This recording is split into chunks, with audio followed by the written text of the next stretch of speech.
የሁሉ የኔ ነው።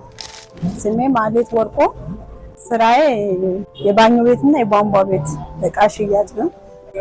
የሁሉ ጋር በጋራ የሰራው ሁለተኛ ዓመት ሊዝ ነው። የስራ አገልግሎት በጣም ነው የተመቸኝ።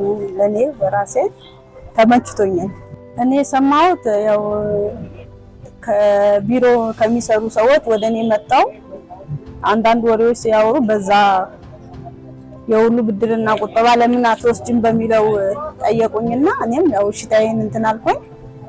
ከዛ በቃ በዛ ነው ያወቅኩትም የሁሉ በአሁን ሰዓት ብድር ምን ብትል ማለት ነው ብዙ እንትን ፕሮሰሶች አሉ የብድር ፕሮሰሶች እና እነሱ ጋር ደግሞ የብድር ፕሮሰሳቸውን ስጠይቅ የሆነ ምቹን በሀብታም አይልም ሁሉንም እኩል ያስተናግዳል። ለኔ በበኩሌ በጣም ነው የጠቀመኝ። አሁን ያለኝ ሳኑና ወሰዱ ስል ወስደው ያስቀምጣሉ። ኑና ደግሞ ፈልጋለሁ ያስፈልገኛል ዛሬ ብዬ ደውዬ አምጡልኝ ስላቸው 5 ደቂቃ ሳይቆይ ይዘውልኝ ይመጣሉ። ሲስተም ላይ ሁሉም ነገር አሁን ብሩ ይዞ ከሄደ አሁን ነው አየር ላይ ሲስተም ቴክስት ይገባል።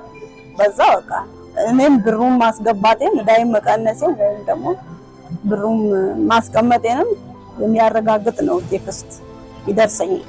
እንዳልከውም አሁን 10 ብር ቤት ብታስቀምጠው ይጠፋል። ለሆነ ነገር ብለህ ታጠፋዋለህ። ግን ያው በቀን 10 ብር ደግሞ በወሩ ስትሄድበት አስበው 300 ብር ነው የሚመጣው። ያ ሲጠራቀምልህ ደግሞ በጣም አሪፍ ነው። የሁሉ የኔ ነው። አብረን እንስራ አብረን እንስራ አብረን እንስራ